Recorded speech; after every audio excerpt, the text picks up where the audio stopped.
In today's video, I'm going to teach you how to set default columns for forecasting deal table in HubSpot.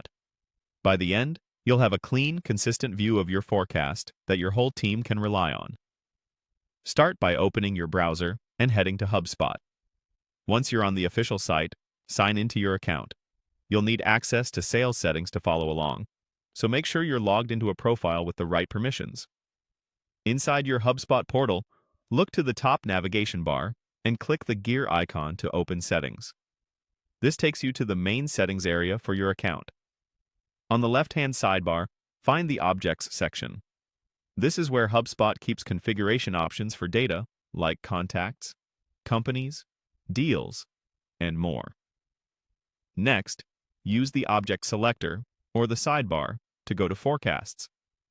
Forecasts is part of your sales configuration and controls the layout of the forecasting tables your team uses. Once you're on the Forecast Settings page, look for the option that says Customize the Forecast Category Table. Click that to open the table configuration. You'll now see the column customization interface. This is where you decide which deal properties show up in the forecasting table by default. Use the Add or Remove controls to include the fields that matter most to your team.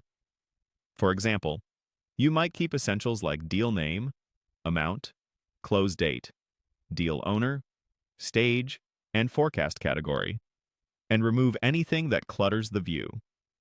If you work across multiple currencies, make sure the amount-related columns you choose match how your team reports.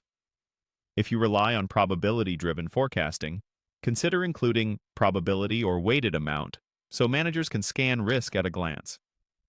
As you fine-tune the list, rearrange the order to match how you read data. Simply click and drag a column to move it up or down until the most important information is grouped together.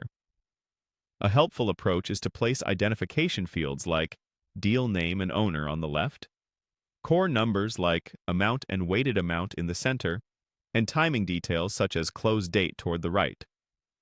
When everything looks right, click Save. Your selections become the default columns for the forecasting deal table, giving everyone a consistent, easy-to-scan layout. Keep in mind that personal views or permissions can affect what individual users see, but your saved configuration sets the standard for the account. That's it. You've streamlined the forecasting experience by choosing the right columns, ordering them logically, and saving those defaults so your team can focus on the numbers that matter.